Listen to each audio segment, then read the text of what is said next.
Hey guys, Primal Chaos here. Welcome to the channel. Look, now you guys have been asking me for this one for a really long time. All of the dears out there, every time I'll get at least 50 comments that say I should do this song.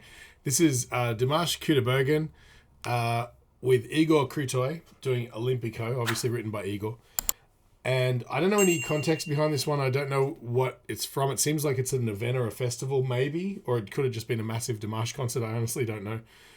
So fill me in the comments. I'd really like to know. This is a long time coming. It's not my first time, obviously, reacting to Dimash, so I know kind of what to expect. But being that this is such a requested song, there must be something about it that's unusual or different or epic in nature. So we're going to check it out. For those of you who are new, part of what I do in my reaction channel is I like to add a little bit of extra value by sometimes stopping the recording, talking about things I'm hearing, so that by the end of it I haven't forgotten the points of interest that are sort of impressive to me or interesting to me, or something that I might be able to personally provide an anecdote to that might give you more context. So just be prepared. I often do stop the recordings, continue them on, but usually I'll always rewind a little bit first so I can get back into the mood, because oftentimes the points where you have to stop are the parts where things transition, and they're always important. So here we go. Without further ado, Dimash Olimpico.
I just got to stop it there. This is so much to talk about already. First of all, I love the song, the sound of the song so far. The production reminds me a lot of it's so intensely operatic in its drama, but it reminds me a lot of something like a Cirque du Soleil performance. If you ever listen to one of their soundtracks, a lot of times they'll have these really a lot of ethnic rhythms and stuff juxtaposed against modern synth sounds and synth drum beats and patterns and things like that, and usually a really dramatic lyrical kind of vocal over the top, and that's what this feels like to me. It seems a little bit more sort of Eastern Bloc in its feel, particularly because the next thing I want to talk about is how impressively rich and deep Dimash's low baritone sound is. It's just doesn't seem possible that how there's so much force and strength there. And in the back of my head, I'm always thinking, but Dimash sings high. You know what I mean? I know his range is impressive. I know it. But every time you witness it, it still takes you out of your comfort zone and go, but where's the room for the high notes? It doesn't, anybody who knows about vocal ranges knows that human beings will typically have a range that they feel comfortable singing in. There's often people who train really hard and exceptions to the rule who can sing outside of those ranges by a certain degree, but people are generally broken up into specific groups from a low baritone up to or even lower altos, baritones, all that sort of stuff, up to your sopranos and your mezzos and then your sopranos and things like that. And typically people are categorized that way for a reason, because they're comfortable singing in those ranges. And when I think of Dimash, I think of really rich, dramatic, almost musical theater style voice in the higher mids, and then these amazing top notes like the whistle register notes and this amazing mix that goes all the way up. But then you think about him doing these belty kind of low tones as well. It doesn't make sense, It just blows my mind. one other thing, I just want to bring up the lyrics just before we move on. One sec. Okay, I'm back. So yeah, I just wanted to just have a quick breeze through the lyrics in an English translation. There may be a version of this with English subs, so maybe I'll try and link to that later. But it's a song about, you know, every stone and every flower. Our earth was created for love. Its children, we are its children, poets and heroes. Life is born and will be and will and life is born and goes and will be forever. Okay. But it's and then it goes into a lot of stuff about, you know, you are strong, you are brave, you're powerful, together we can embrace strength and all that sort of stuff. So that's what I'm hearing in the music. It seems like the lyrics definitely relate to the power of the music. Now, let's jump back a fair way because I want to get back into the flow of the song. Here we go.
Come on.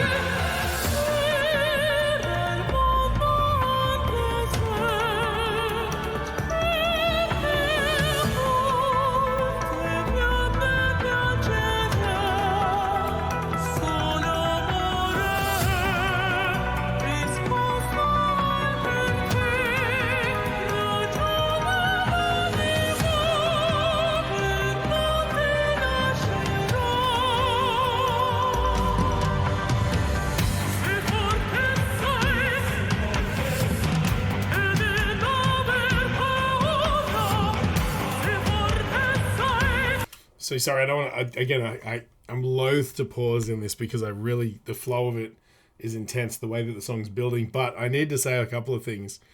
It's interesting watching his stance when he's singing really low. He sort of has his neck elongated and he's making all of that space to generate the resonance required to make that voice sound so low and rich, right?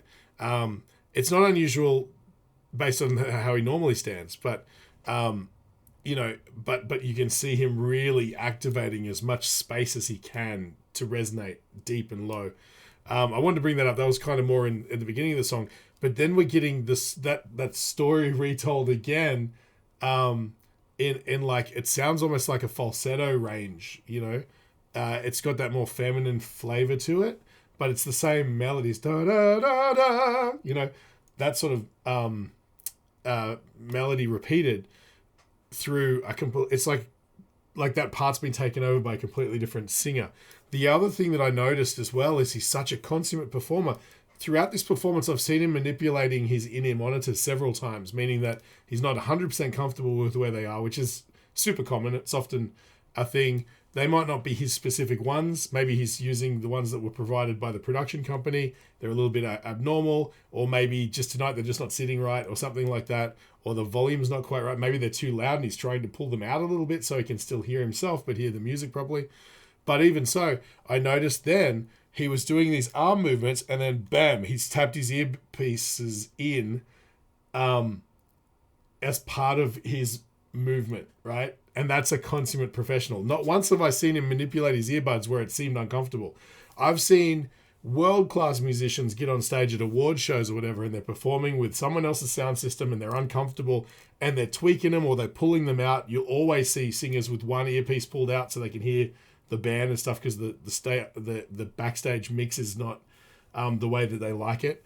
You know, that's super common, but it's always noticeable, at least to somebody who uses in-ears and understands production. Dimash is doing everything he can to make it so that you witness nothing but the performance. The only reason I'm spotting it is because I have an eagle eye for these things. But he's specifically he'll be like, okay, I'm going to do some arm movements that fit in with the choreography, and then bang, fix my ear things as part of it, you know, on the beat. You know, the man is a master, and everything you guys, all the dears, say about him in the comments about how, you know, he swims and, you know, practices breath control and things like that, and puts in all of this time and focuses on nothing but becoming better. It's obvious in moments like this. You know, I mean, the impressive voice notwithstanding, everything about him is, and the way that he performs is at 110% all the time. And it's quite obvious. So I'm going to jump back again a little bit more, because maybe to the start of that sort of more falsetto, false voice kind of part.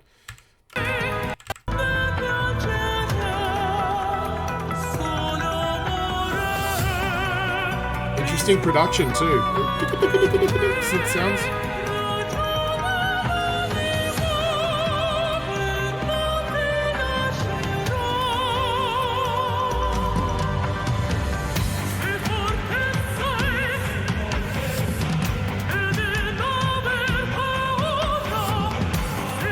There it is.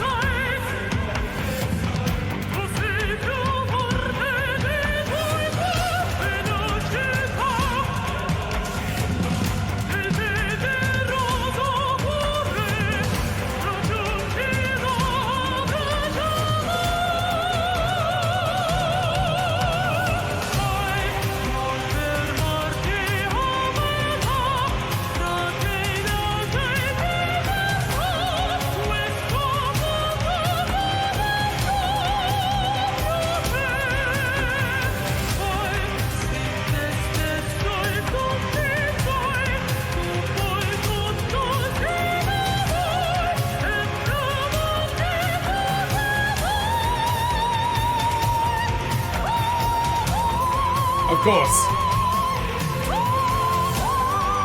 Come on! Seriously?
And then he walks off stage and has a nap. Because, like, anybody who's ever had a song that was tough to sing and they want to rest afterwards, they don't have excuses anymore. Jeez. All right, stick around after the ad break and I'll give you my summary and final thoughts.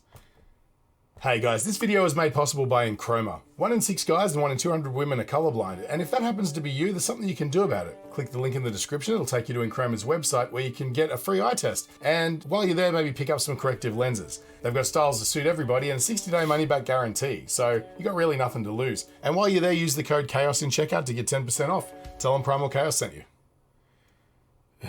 Quite seriously, he's ruining it for every other singer in the world. Pretty soon everybody's going to have seen a performance like this and then they're going to be watching other great singers going, yeah.